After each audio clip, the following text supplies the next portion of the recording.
البدع والأهواء، أهل البدع العقائدية وأهل البدع السياسية.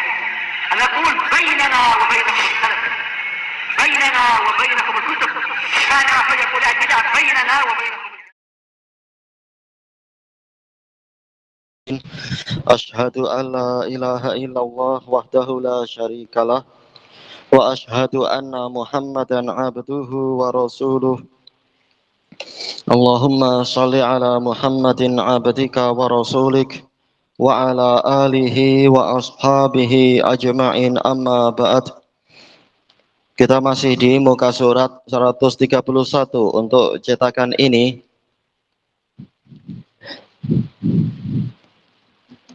Qala waffaqahullahu ta'ala wa fihi dalilun ala tafawuti quwwatil wa'i.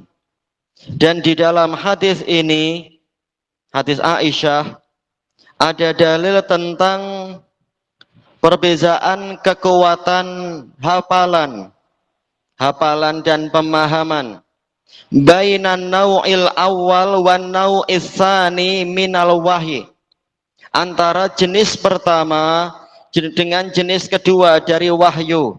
Yang pertama yang polanya seperti apa? Deringan lonceng. Sementara yang kedua yaitu malaikat datang berbicara seperti manusia. Dari mana kita mengetahui ini? Dari pola kalimat yang akan disebutkan. Qala al-Hafidz Ibnu Hajar rahimahullah, wa qad waqa'at taghayyuru fil halatain, dan telah terjadi perbezaan, taghayyur yaitu perbezaan, ketidaksamaan di dalam dua keadaan datangnya wahyu itu. Haitsu qala fil awal, yang mana Nabi bersabda di dalam peristiwa yang pertama, wa qad wa'aitu bilafdzil madhi, dalam keadaan saya sudah menghafal atau memahami. Polanya dengan fi'il madhi, wa'aitu, untuk yang deringan lonceng. Wahuna di sini untuk yang ketibaan malaikat bicara seperti manusia biasa, fa'ai bilafdzil istiqbal, pola masa hadapan, yaitu fi'il mudhari. Apa hikmahnya ini? Li'annal wa'ya hasala fil awal qablal fasm, karena hafalan telah dihasilkan pada peristiwa yang pertama sebelum wahyu itu dihentikan. Wa fitsani hasala halal mukalamah, sedangkan yang kedua hafalan itu dihasilkan dalam situasi pembicaraan. Ini mungkin pemahamannya seperti itu. Kemungkinan kedua, au annahu kana fil awal, atau boleh jadi dalam peristiwa yang pertama tatkala wahyu itu datang dengan pola deringan lonceng, qad talabbasa bisifatil malakiyah, Nabi bergabung dengan sifat-sifat malaikat seperti yang telah dibahas sebelumnya itu, yaitu berusaha menyesuaikan diri dengan pola ketibaan wahyu dengan suara lonceng. Nabi yang berusaha untuk menyesuaikan diri. Fa idza ada ila halatihil jibiliyah, kemudian apabila Nabi kembali kepada keadaannya yang biasa, keadaan sebagai manusia biasa, kana hafizan lima qilalah, beliau sudah hafal kepada wahyu yang diucapkan kepadanya. Fa abbara anhu bil madhi, maka Nabi mengungkapkan gambarannya itu dengan fi'il madhi. Tatkala beliau berusaha menyesuaikan diri dengan pewahyuan yang polanya adalah pola malaikat dengan deringan lonceng itu, maka sebelum wahyu dihentikan beliau sudah hafal. Bi khilafis tsani, berbeza dengan pola kedua, malaikat yang menyesuaikan diri dengan bentuk Nabi, yaitu berusaha untuk menjadi seperti manusia biasa. membentuk diri manusia biasa. Fa innahu ala halatihil ma'hudah. Karena Nabi masih dalam situasi yang biasa. Ternyata datang dengan pola apa? Fi'il mudhari fa'ai, yaitu nanti saya menghafalnya. Boleh jadi sebagaimana yang didapatkan di dalam syarah-syarah sebelumnya itu, tatkala pola pertama ini sangat berat, Nabi betul-betul yaitu apa? Sangat memusatkan perhatian melebihi cara yang kedua sehingga segera menghafal. Adapun cara yang kedua, cara biasa, ini menghafalnya dengan pola fi'il mudhari, yaitu nanti atau sebentar lagi atau sekarang saya hafal.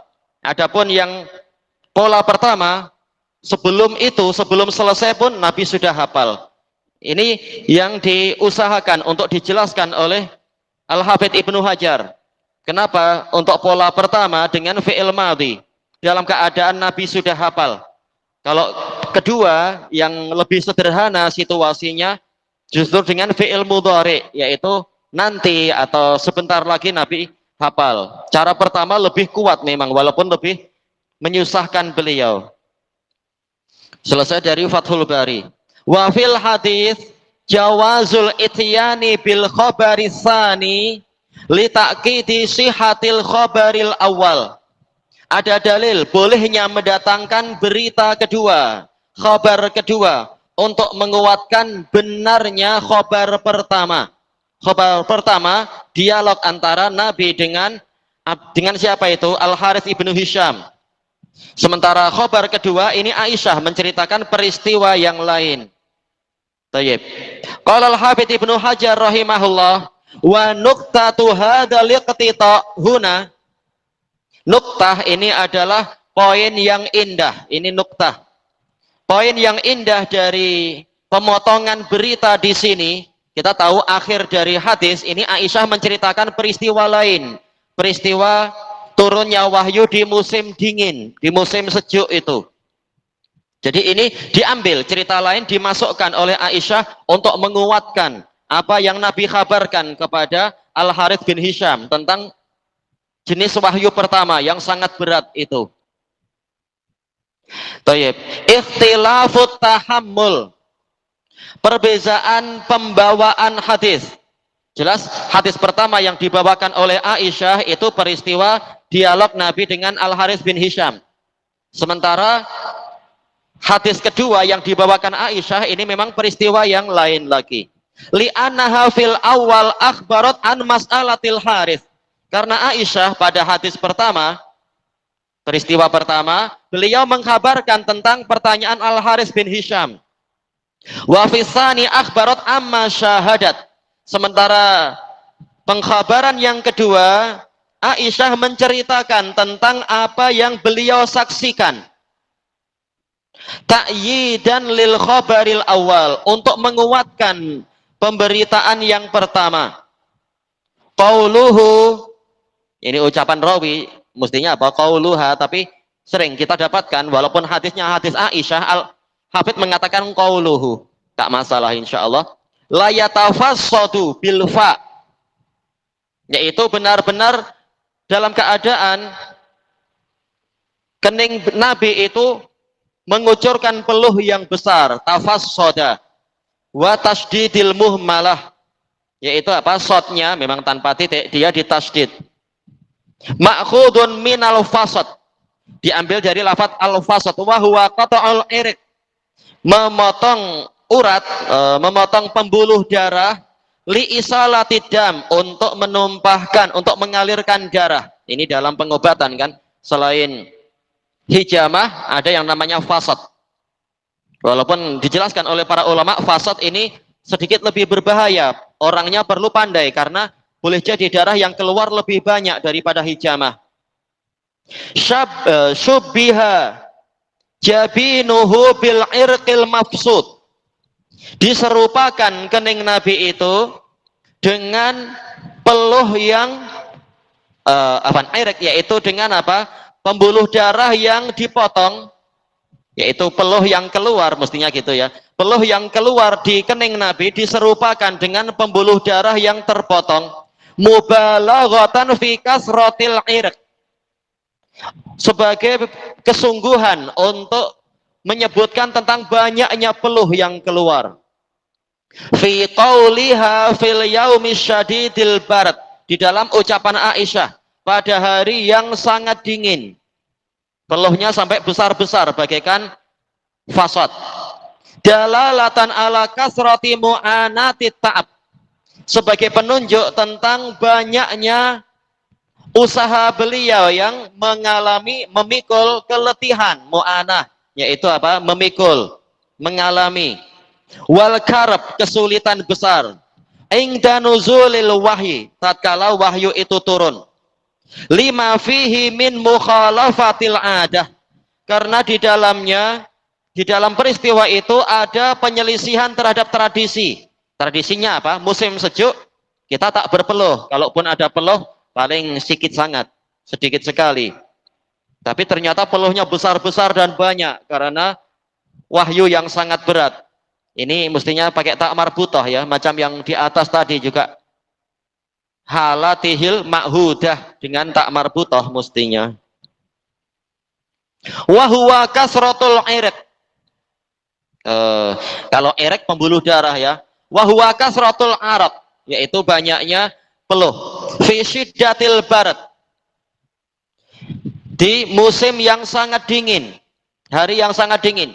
Fa innahu yush'iru biwujudi amrin tari'in zaid, karena berita ini akan memberitahukan kepada kita adanya peristiwa torik. Torik ini kalau biasanya dikatakan emergency, torik, tapi maksudnya peristiwa yang muncul seketika, zaid, yang melampaui alat tiba'il basyariyah, melampaui tabiat manusia. Tabiat manusia di musim dingin tak berpeluh. Tapi ini memang peristiwa khusus yang muncul dengan serta-merta. Wa qauluhu irqan, apa itu araqan, bin nasbi ala tamyiz, yaitu apa? Mengucurkan peluh.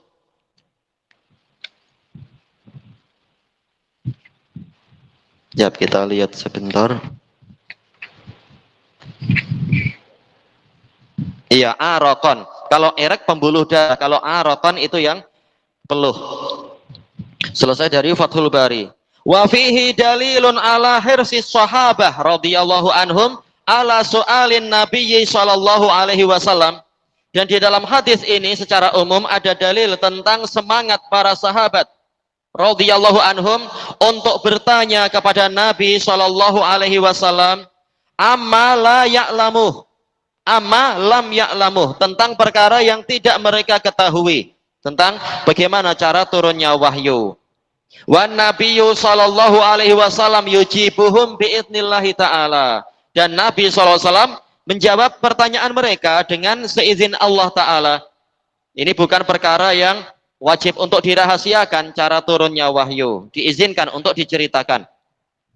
Qala al-Imam Ibnu Abdul Bar rahimahullah, ulama wafat tahun 463. Wa fi hadzal hadis ma yubayyinu bihi anna nabiyya anna Rasulullah sallallahu alaihi wasallam kana yas'aluhu ashabuh.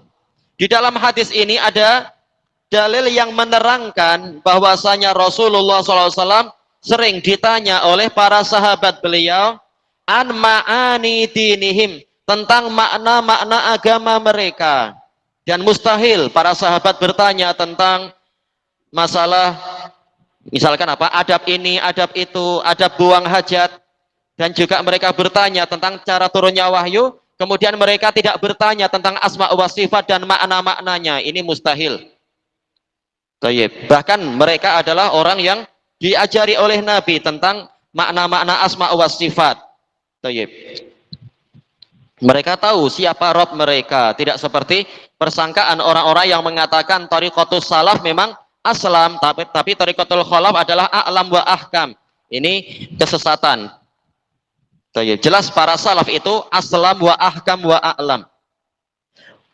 Wa ghairi dinihim, dan juga makna-makna yang tidak terkait dengan agama mereka. Selama itu diperlukan, mereka akan berusaha mencari ilmunya dan bertanya kepada Nabi. Wa annahu sallallahu alaihi wasallam kana yujibuhum. Dan bahwasanya Nabi SAW selalu atau sering menjawab pertanyaan mereka, yasbiru lahum, beliau bersabar untuk membimbing mereka, wa yu'allimuhum, beliau mengajari mereka. Wa kana ta'ifatun minhum tas'al wa ta'ifatun tahfad. Ada sekelompok dari mereka yang bertanya dan sekelompok yang lain menghafalkan. Wa kulluhum adda wa ballagha ma'alim. Dan setiap orang dari mereka menunaikan dan menyampaikan apa yang dia ketahui. Walam yaktum, dan tidak merahasiakan, tidak menyembunyikan. Hatta akmalallahu dinah, sehingga Allah menyempurnakan agamanya. Walhamdulillah. Tayyib. Wa kitabullah asahu syahidin fi dzalik. Kata Imam Ibnu Abdul Bar, kitabullah adalah saksi yang paling sahih tentang semangat para sahabat ini. Yaqulullahu azza wa jal, yas'alunaka 'anil khamri wal maisir. Contoh dalilnya, contoh pertanyaan, mereka bertanya kepadamu tentang khamr dan perjudian. Wah, yang lain mengatakan maisir adalah undian. Intinya adalah yang judi tentunya ya, bukan undian-undian yang halal, qara'. Wa yas'alunaka 'anil yatama. Mereka bertanya kepadamu tentang anak-anak yatim. Wa yas'alunaka madza yunfiqun. Mereka bertanya kepadamu tentang apa yang hendak mereka infakkan, yang disyariatkan untuk mereka infakkan. Wa huwa katsirun fil Qur'an, dan itu banyak di dalam Al-Qur'an. Selesai dari Al-Istidkar punya Ibnu Abdul Bar. Wa fihi dalilun ala jawazi su'ali an kaifiyati maji'il wahyi. Dan di dalam hadis ini ada dalil tentang bolehnya bertanya mengenai cara ketibaan wahyu. La ala sabili syak, bukan dalam bentuk keraguan. Sahabat bertanya bukan karena ragu, tapi memang ingin mendapatkan tambahan ilmu. Wa innama liyasdada sa'ilu imanan wa yaqina. Hanyalah si penanya ingin untuk bertambah keimanan dan keyakinan. Tayyib. Karena semakin diperinci untuk orang yang mukmin ini akan semakin menambah keimanan. Kita diberitahu surga ada, kita beriman. Tapi diberitahu juga surga memiliki 8 pintu dan di dalamnya ada tanaman begini begitu, ada buah-buahan, ada apalagi misalkan sungai, ada istana begini begitu, ada bidadari surga begini begitu. Ini semakin menambah keimanan dan keyakinan. Demikian pula pemberitaan-pemberitaan yang lain. Pemberitaan Nabi yang lainnya. Qala al-Hafidz Ibnu Hajar rahimahullah, wa fi hadisil bab minal fawaidi ghairu ma taqaddam. Kira-kira ghairu ka ghairi, kalau kita jadikan badal dari fawaid berarti ghairi. Dan di dalam hadis ini ada faedah-faedah yang selain faedah yang terdahulu. Boleh juga ghairu sebagai apa? Mubtada muakhar. Ghairu ma taqaddama minal fawaid fi hadisil bab.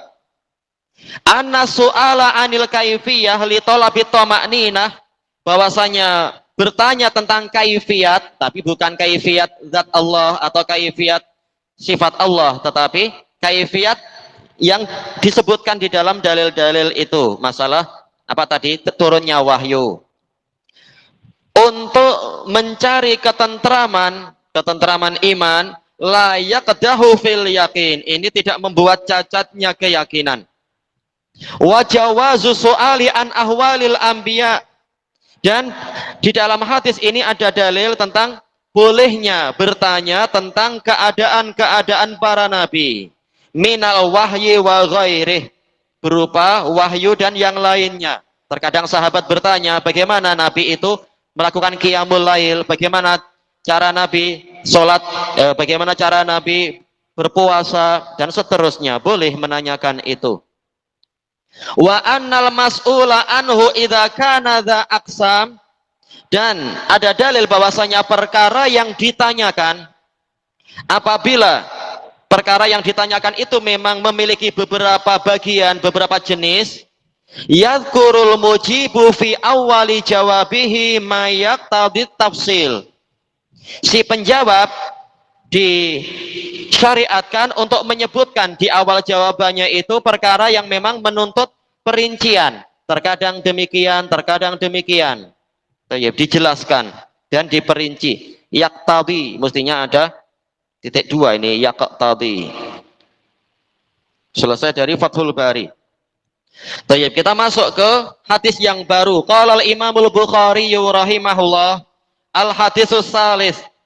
Qala al-Imamul Bukhari rahimahullah, haddatsana Yahya bin Bukair. Qala haddatsana Al-Lais an Uqail an Ibni Syihab an Urwata bin Zubair an Aisyata ummil mu'minin radhiyallahu anha annaha qalat, beliau bercerita, ini hadis yang sangat panjang itu. Panjang dan sangat indah. Awalu ma buti abihi Rasulullah sallallahu alaihi wasallam minal wahyi. Pertama kali wahyu yang mana Rasulullah sallallahu alaihi wasallam didatangi dengannya, yang ini bahasanya macam agak susah. Tayyib. Budi'a itu sendiri adalah apa? Didatangi pertama kali. Yang berupa wahyu, minal wahyi, minnya di sini tabiin dari ma. Tayyib. Takdirnya apa? Awalul ladzi budi'a bihi. Bihi haknya ini, dhamir ini sebagai robit, kembalinya kepada ma al mausulah. Jadi wahyu yang pertama kali tiba mendatangi Nabi pada kali yang pertama adalah macam itu kurang lebih ya terjemahkannya, ar-ru'yas sholihah. Ini sebagai khobarnya, yaitu mimpi yang baik, finnaum, di alam tidur. Ini kata para ulama sebagai taukid, jelas yang namanya mimpi ini di alam mimpi, yaitu di waktu tidur ya, ketika tidur. Fakana la yara ru'ya illa ja'at mithla falaqis subh. Maka beliau tidak melihat suatu mimpi kecuali mimpi itu datang bagaikan cahaya fajar. Cahaya fajar dikatakan falak karena dia yafluk, membelah gelapnya malam. Sebagai isyarat, memang ini adalah apa? Sebagai awal dari terbitnya cahaya kenabian untuk menghentikan gelapnya apa itu? Jahiliyah. Summa hubbiba ilaihil khala.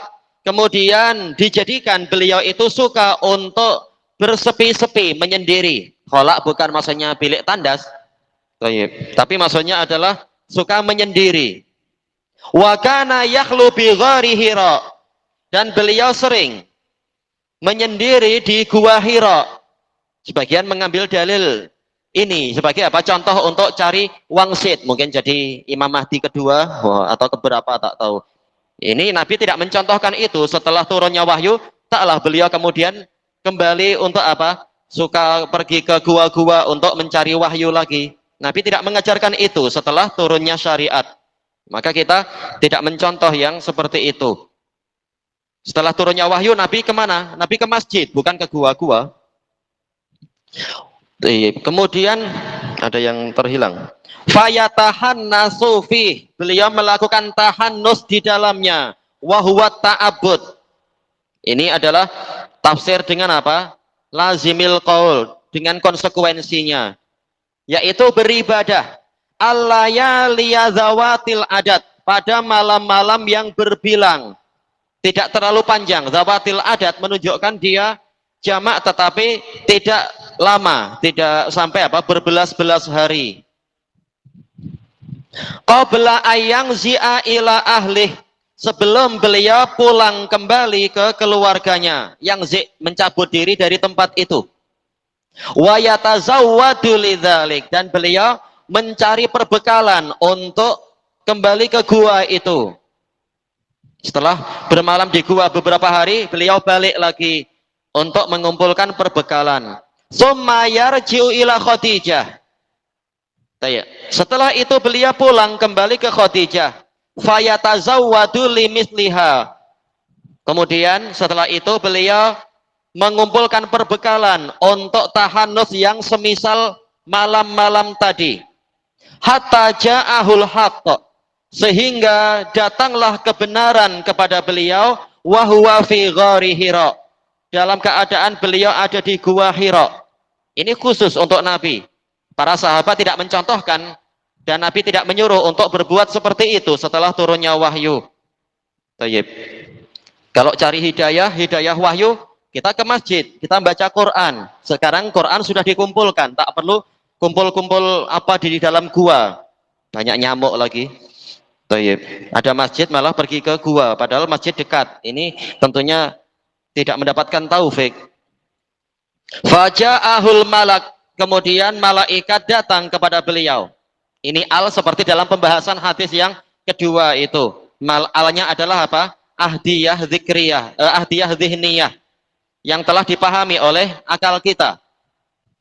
Faqal iqra, dia berkata bacalah. Qal ma ana biqari, saya ini bukan pembaca, saya bukan orang yang mampu membaca tulisan. Qal fa akhadhani, maka dia menangkap saya. Ini kembali ke mana asal akhadha, bukan maksudnya menghukum. Walaupun nanti di dalam syarahnya ada pembahasan tentang itu, yaitu apa? Sikap keras seorang pengajar kepada murid untuk menambah perhatian, untuk menguatkan konsentrasi dan sebagainya. Tapi tentunya yang dialami Nabi ini tidaklah dikatakan sebagai hukuman, beliau tidak bersalah. Akhadha, mengambil, menangkap. Faghattani, kemudian dia mendekap saya. Ghatta asalnya menutupi. Hatta balagha minnil jahad, sehingga kesulitan itu sampai kepada saya. Didekap dengan kuat sehingga mungkin apa, sesak nafas atau yang seperti itu. Summa arsalani, setelah itu dia melepaskan saya. Bukan menjadikan saya sebagai rasul, tapi arsala, melepaskan. Faqal iqra, dia berkata lagi bacalah. Qultu ma ana biqari, ma nafiyah. Sebagian pensyarah mengatakan ma-nya adalah ma istifhamiyah, dan ini salah. Yang betul ma nafiyah. Saya bukan orang yang ahli baca, memang saya tak pandai membaca. Fa akhadhani fa ghattani saniyah, kemudian dia menangkap saya, selanjutnya mendekap saya pada kali kedua. Hatta balagha minnil jahad, sehingga kesulitan itu sampai kepada saya, mengalami kesulitan, kesusahan, kepayahan. Summa arsalani, ini insya Allah terjemahannya sama ya. Faqal iqra, faqultu ma ana biqari, fa akhadhani fa ghattani salisah, ini kali yang ketiga. Summa arsalani, setelah itu dia melepaskan saya. Faqal iqra bismi rabbikal ladzi khalaq, bacalah dengan nama Rabbmu yang menciptakan. Ini ma'ruf. Dari pembahasan pertama, bismillah, ba ini jar majrur ini nantinya terkait dengan apa? Terkait dengan fi'il. Nah ini contohnya sudah ada di hadapan kita di dalam hadis yang ketiga. Jar majrur muta'alliq bi fi'il, iqra, untuk kali ini. Bacalah dengan nama Rabbmu yang mencipta. Ayat ini ditafsirkan oleh ayat yang setelahnya. Khalaqal insana min 'alaq, yaitu menciptakan manusia dari segumpal darah yang menggantung. Alaq dikatakan alaq karena dia tergantung-gantung. Iqra wa rabbukal akram, bacalah dan Rabbmu itu maha dermawan, maha memberi. Di antaranya adalah apa? Memberikan ilmu. Semula tidak tahu, kemudian kita menjadi tahu. Sebagaimana di ayat-ayat yang setelahnya. Faraja'a biha Rasulullah sallallahu alaihi wasallam. Kemudian Rasulullah SAW pulang membawa wahyu tadi, membawa kalimat-kalimat tadi. Yarjufu fu'aduh, ini sebagai hal jumlah fi'liyah fi mahali apa? Jumlah fi'liyah yang datang setelah ma'rifah sebagai hal fi mahali nasbin hal. Dalam keadaan dada beliau itu berguncang atau bergetar. Peristiwa pertama kali beliau alami seumur hidupnya itu. Fadakhala ala Khadijah binti Khuwailid. Setelah itu beliau masuk menemui Khadijah bintu Khuwailid radhiyallahu anha. Faqal zammiluni, zammiluni. Selimutilah saya, selimutilah saya. Karena boleh jadi apa? Badannya demam, perlu selimut. Badannya demam, panas dan sebagainya. Fazammaluh, maka mereka pun menyelimuti beliau. Mereka ini siapa? Boleh jadi Khadijah dengan para hamba sahaya atau pelayan yang di situ. Hatta dhahaba anhu rawu, sehingga hilanglah dari beliau rasa takut. Rawu ini rasa takut. Kalau ru ini hati atau jantung itu, jiwa. Faqala li Khadijah, maka Nabi setelah itu Nabi berkata pada Khadijah, wa akhbarahal khabar, dalam keadaan Nabi menceritakan berita-berita itu kepada Khadijah. Baru kemudian mengatakan, laqad khasyitu ala nafsi. Sungguh demi Allah saya mengkhawatirkan diri saya sendiri. Yaitu kata para ulama boleh jadi mengalami apa? Ini jangan-jangan yang datang bukan malaikat, jangan-jangan yang datang adalah jin-jin di gua-gua atau apa. Ini menurut salah satu penafsiran untuk mendekatkan aja. Syarah yang panjang nanti insya Allah. Faqalat Khadijah, maka Khadijah berkata, kalla, sama sekali tidak demikian, yaitu Anda tidak perlu merasa takut, mengkhawatirkan diri Anda sendiri. Wallah, demi Allah, ma yukhzikallahu abada. Allah tidak akan menghinakan Anda selama-lamanya. Yang menjauh dari wahyu layak dihinakan, didatangi oleh setan, ditempeli oleh khodam-khodam itu. Tapi orang yang setia kepada kebenaran, tidak mungkin Allah menghinakan dia. Innaka latasilur rahim. Sesungguhnya Anda benar-benar menyambung kekerabatan. Wa tahmilul kal, memikul beban-beban. Wa taksibul ma'dum. Ada beberapa makna, di antara maknanya apa? Yaitu Anda bekerja untuk membantu orang yang tidak memiliki harta benda. Bekerja untuk membantu orang lain. Wa taqrid dhaif, Anda memuliakan tamu. Wa tu'inu ala nawaibil haqq, dan Anda membantu untuk menolong kebenaran tatkala ada peristiwa-peristiwa yang terkait dengan kebenaran. Tidak cuai, tidak masa bodoh, tapi membantu. Fangtalaqat bihi Khadijah. Kemudian Khadijah berangkat membawa Nabi hatta atat bihi Waraqah bin Naufal. Sehinggalah dia membawa Nabi untuk mendatangi Waraqah bin Naufal, ibni Asad ibni Abdul Uzza, ibna ammi Khadijah. Ini masih pangkat sepupu Khadijah dari satu nasab. Dari nasab yang lain boleh lain lagi. Wa kana mar'an qad tanassara fil jahiliyah. Dia adalah seorang lelaki yang di masa jahiliyah itu dia masuk agama Nasara. Pergi keluar dari Mekah bersama siapa itu? Zaid bin Amr bin Nufail. Pergi ke Syam. Yang ini mengikuti agama Nasara. Sementara Zaid bin Amr memilih untuk tidak mau ikut Nasara, tidak mau ikut Yahudi. Tapi ikut apa? Ikut Millata Ibrahim itu. Agama Ibrahim. Walaupun beliau tak tahu agama Ibrahim seperti apa. Yang penting tauhid. Memang tauhid. Wa kana yaktubul kitab al-Ibrani. Beliau sering menulis kitab-kitab yang berbahasa Ibrani. Fayaktubu minal Injil bil Ibraniyah masya Allahu ayyaktub. Kemudian beliau menulis dari Injil dengan bahasa Ibraniyah yang Allah kehendaki untuk beliau menulisnya, yaitu sesuai dengan yang Allah takdirkan. Kita habiskan coba ya untuk matanya ini. Wa kana syaikhan kabiran qad ami. Beliau adalah orang yang tua renta, telah buta. Faqalat lahu Khadijah, kemudian Khadijah berkata kepadanya, ya bena'am, wahai sepupuku. Sepupu tapi sudah sangat tua. Isma' mini bni akhik, dengarkan ucapan dari anak saudaramu. Anak saudara berarti apa ya? Anak buah ya, keponakan.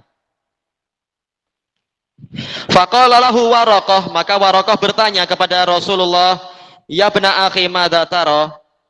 Wahai anak buahku, wahai keponakanku, apa yang engkau lihat? Fa akhbarahu Rasulullah sallallahu alaihi wasallam khabara ma ra'a. Maka Rasulullah SAW mengkhabarkan kepadanya berita tentang apa yang beliau lihat. Faqala lahu Waraqah, maka Waraqah berkata kepadanya, hadan namus alladzi nazzalallahu ala Musa. Ini adalah namus, malaikat pembawa berita yang Allah turunkan kepada Musa. Padahal beliau ini orang Nasrani, tapi tetap nabi terbesarnya Bani Israel adalah Nabi Musa. Makanya beliau mengatakan Musa, bukan mengatakan Isa. Ya laitani fiha jada'an. Aduhai, seandainya saya ini masih muda, jada'. Masih seorang pemuda di masa-masa itu. Masa-masa yang nanti Nabi mengalami ujian. Ya laitani akunu hayyan idh yukhrijuka qaumuk. Aduhai, seandainya saya masih hidup tatkala kaummu mengeluarkan engkau, mengusirmu dari negeri ini. Faqala Rasulullah SAW awa mukhrijiyahum. Maka Nabi bertanya, apakah mereka akan mengeluarkan saya? Qala na'am, ya. Lam ya'ti rajulun qattu bimithli ma ji'ta bihi illa udi. Tidak ada seorang pun yang mendatangkan semisal dengan apa yang engkau datangkan sama sekali, kecuali dia akan dimusuhi. Baik. Dakwah yang benar itu bukan berjalan di atas wewangian ataupun berjalan di atas taburan bunga, tetapi justru permusuhannya banyak. Karena kebanyakan orang itu jahil, kebanyakan orang itu fasik.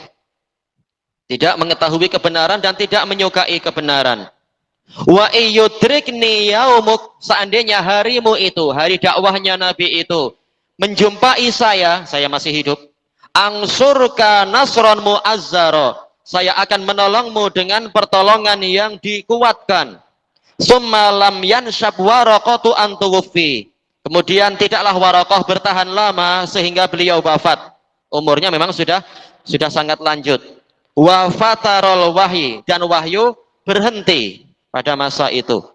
Tayyib ilahuna wallahu a'lam. Subhanakallahumma wa bihamdika la ilaha illa anta astaghfiruka wa atubu ilaik. Walhamdulillahi rabbil alamin. Jazakumullahu khairan.